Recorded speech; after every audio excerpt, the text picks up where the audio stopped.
다음 문제 한번 봐볼까요? 요즘 보면 이제 여당에서 한가롭지 않은데도 불구하고 서로 좋지 않은 모습을 많이 보이겠는데 단계라고 하죠. 당원 게시판 문제 저희가 네. 한번 이거는 아주 재밌을 것 같습니다. 한동훈 대표가 이게 대답을 해야 되는 문제 아닌가 싶은데 문제 주시죠. 예. 진실은 한동훈 단계 논란, 당원 게시판 논란. 진실은 첫 번째 가족이 썼다. 안 썼다. 아니다. 동일 퀴즈는 나와 같은 생각을 가진 사람들이 얼마나 되는지 맞히는 퀴즈입니다. 먼저 당신의 의견을 묻는 질문이 주어지며 질문에 대한 의견을 투표하게 되는데요. 그런 다음 자신과 같은 선택을 한 사람들이 몇 %일지 추측에 입력해 주세요. 점수는 오차범위 20% 내외로 투표 결과에 근접할수록 높게 부여됩니다. 다른 의견에 귀를 기울여야 맞출 수 있는 게임. 동일 퀴즈에 참여해 보세요. 그러면 가족이 썼다 안 썼다 이건 세 번째 그냥 질문이 있을 것 같은데 그럼 가족도 아니고 그러면 다른 사람이 썼을 수도 있잖아요. 네, 그렇죠. 그러니까 결국은 아이디가 도용이 됐을 수도 있고 진실은 아니면 가족이 썼다 안 썼다. 활용이 됐을 수도 있어서 3번이 없는데. 근데 지금은 진실이 중요하지 않았어요. 제가 아는 것 같아요. 지금 상황은. 일단 문제 한번 풀어보시죠. 네, 저희도 풀겠습니다.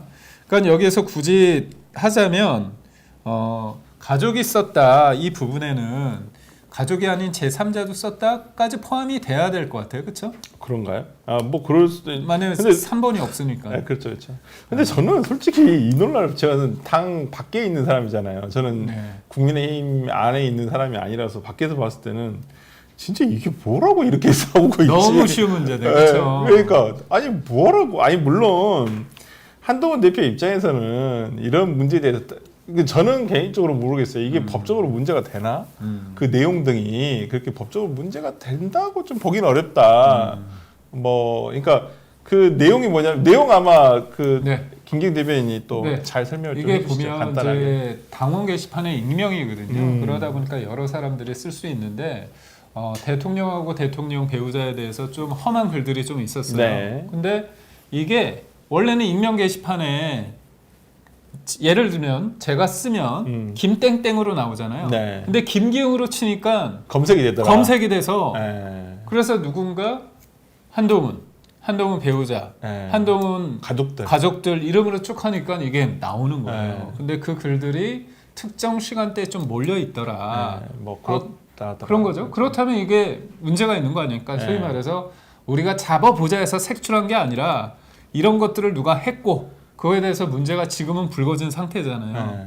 그 이 문제를 푸는 방식에 대해서 한동훈 쪽에서는 경찰 수사, 그렇죠. 친윤계 쪽에서는 당무감사.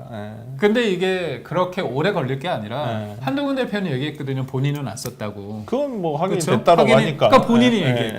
근데 배우자가 썼느냐? 그 부분에 대해서는 답변을 안 하고 계시거든요. 근데 그렇더라도 근데 이걸 저희랑 저는 끌고 가는 게 국민의힘 전체적으로 별로 좋은 게 아니에요. 그러니까 지금 그러다 보니까 야당에서는 그렇죠. 특검 재의결을 늦추잖아요. 그렇죠.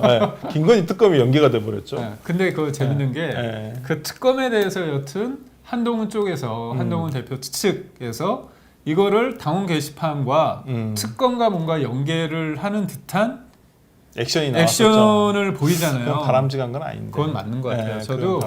저는 한동훈 대표 측에서 이 문제를 그거랑 결부시키면 굉장히 본인이 이제 전략적 모호성이라는 말로 하더라고요. 전략적 모호성인데 다 연계한다고 느끼잖아요. 그러면 그렇죠. 전략적 모호성이 그러니까 아니죠. 10일 날 김건희 여사 특검법의 결과가 제2 결과가 굉장히 중요해져 버렸어요. 10일 날이. 맞습니다. 어찌 보면 국민의힘의 네 분이 잠잠했던 네 분이 폭발할 것인가 이대로 그냥 뭐 소멸할 것인가에 대해서 12월 10일 날이 굉장히 중요한 날이 돼버려가지고 쉽지 않습니다. 제가 볼 때는 어떤 결정이 나올지 모르겠어요. 그러니까 변호사님이 말씀하셨지만 바람직하지 않잖아요. 네, 그러니까 그렇죠. 소위 말해서 친윤계 쪽 대통령실 하여금 우리가 이런 카드가 있어 이렇게 보여주는 건데 그렇죠. 이 카드가 있다고 얘기했을 때 실질적으로 이걸 쓰면 카드가 아니잖아요. 뭐 이제 민주당에서는 쓰길 바라죠. 그렇죠. 근데 결국은 뭐냐면 이 문제를 본인의 그 당원 게시판에 어떤 조금 소위 말해서 불리한 상황을 돌파하기 위해서 반전시키기 위해서 특검과 연계 특검 카드로서 그렇다면 이거는 본질적인 질문이 들어가거든요. 그렇습니다. 민주당과 언제든 분리하면 쓸 수 있네? 네. 손을 잡을 수 있네? 그렇지. 그래서 어떤 분은 그런 표현을 하더라고요. 이건 정치적 자살이다. 그렇습니다. 그렇게 표현을 하시고 네. 국민의힘의 운명이 12월 10일 날 어떻게 될지 좀 결정적으로 좀 다시 되지 않을까 네. 그런 생각도 듭니다. 한번 결과 한번 봐보도록 하겠습니다. 이거 가장 재밌는 이게 뭐죠? 거의 뭐 비슷하신데요. 20대부터 반반 정도 50대까지는 될 것 같아요. 그렇죠? 거의 비슷하시죠. 한번 성별로 한번 봐보겠습니다. 제가 생각한 것보다 반반이 더 저는 이해가 안 되는데 누구나 진실을 알고 있지 않나요? 그러게요. 저는 이번에 배팅 세게 했는데 최종 결과 한번 봐보겠습니다. 8, 90 나올 줄 알았는데 아니네. 반반이네. 그러네요.